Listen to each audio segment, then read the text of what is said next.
Hey guys! So this was a very difficult video to make because sci-fi is a very broad genre. There's so many different types of sci-fi films and there's no way I'd be able to cover all of it.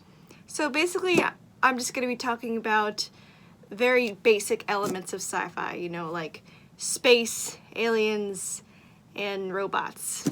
Pretty much the first things you think of when you think of sci-fi. So let's just get right into it.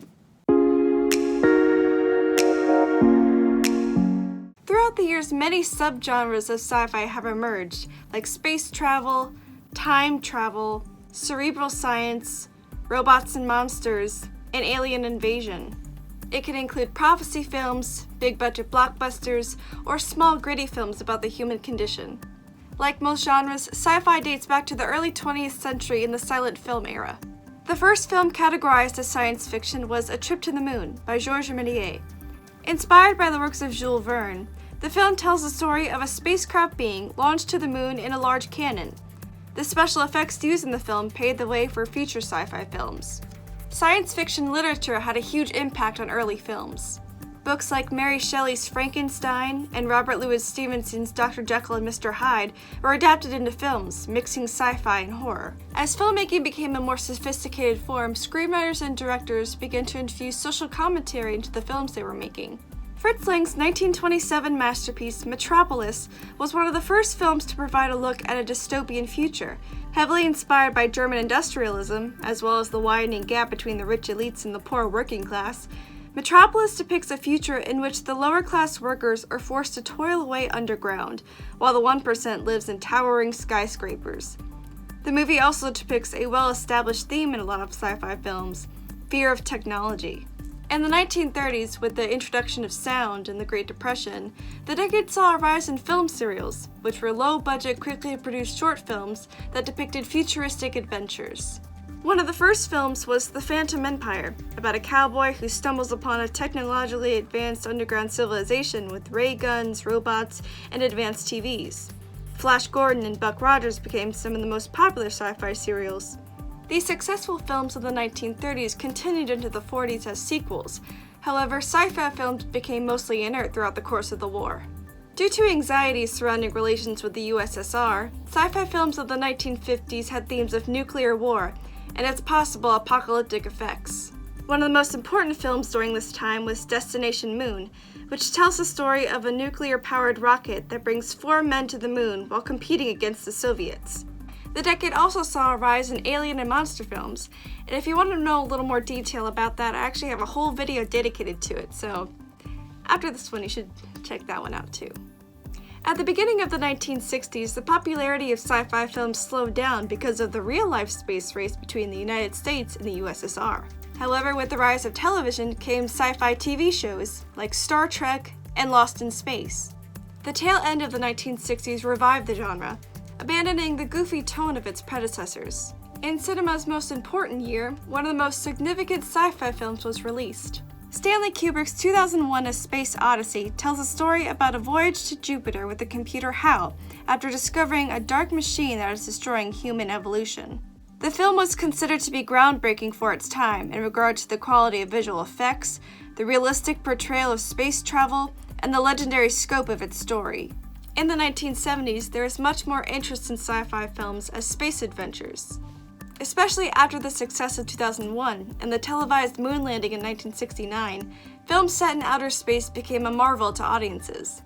In the early 1970s, sci-fi films still had themes of paranoia. Conspiracy thriller films were very popular during this time, which emphasized distrust among the government and corporate entities, such as THX 1138, Soylent Green, and Logan's Run. The latter film presented life as hedonistic in the 23rd century inside a sealed dome city following some kind of catastrophic disaster. A Sandman was ordered to kill anyone who ran towards sanctuary after they turned 30 years of age, rather than facing a ceremonial carousel rebirth. At the end of the 1970s, American cinema transitioned into the blockbuster age, which included sci-fi. At the time of its production, Star Wars was only meant to be a one-time film. George Lucas originally anticipated only making one film because sci-fi was becoming more scarce on the big screen. He was afraid the movie wouldn't succeed. But now Star Wars: A New Hope has the second highest record for theater attendance in the United States, so I think it worked out okay. Star Wars was released at a dark time for the US. Following the aftermath of the Vietnam War and during the height of the Cold War, the film provided audiences with a fantastical escape. Directly resulting from Star Wars' popularity was a Star Trek television series being reborn as a film franchise that continued throughout the 1980s and 1990s. Resulting from the success of Star Wars, many major studios began to produce more sci-fi films, including the 2 sequels to Star Wars. Many sci-fi films from this decade became darker and grittier. Androids and computers became a focus. These films delved into the morality of androids and the fear of technology, such as Blade Runner, The Terminator, and RoboCop. The creation of the internet led to the emerging of the cyberpunk genre in the 1980s going into the 1990s. This subgenre paved the way for computer-human interference in films such as Terminator 2: Judgment Day, Total Recall, and The Lawnmower Man. A very popular film in this subgenre released during this time was The Matrix, which tells the story of a machine-run virtual prison that was created for humanity. Disaster films were also becoming popular in the 1990s, such as Independence Day, Armageddon, and Deep Impact. In the new millennium, sci-fi films began to turn away from space travel and more towards fantasy themes, with the exception of Star Trek and the Star Wars prequels. After 9/11, sci-fi films were used as a tool for political commentary. Films like AI, Artificial Intelligence, and Minority Report questioned the materialism of today's world. The 2000s saw a vast improvement in CGI technology, which led to films set in entire computer-animated worlds, like most famously, James Cameron's Avatar. In the 2010s, many sci-fi classics were either remade or got sequels. But there were also less action-adventurous sci-fi films that focused on the meaning of life. Science fiction is a genre that will never get boring, because the universe is so immense and technology can always be improved. There's so much more to imagine and discover. To conclude, science fiction films have transformed the film industry in the past century. It's literally taking you out of this world. With the advancement of special effects, the concepts look and seem more realistic than moviegoers could ever imagine. This genre is one of the most appreciated in cinema because it brings the most spectacular to the big screen. Thank you guys so much for watching, and if you really like my video, please give it a thumbs up. I would really appreciate it.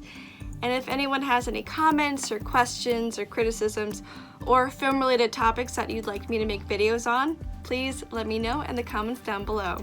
And also, what is your favorite sci-fi film? I would love to hear back from you. And if you like my content and you want to see more, then please subscribe. Alright guys, again, thank you so much for watching, and I will see y'all next time. Bye!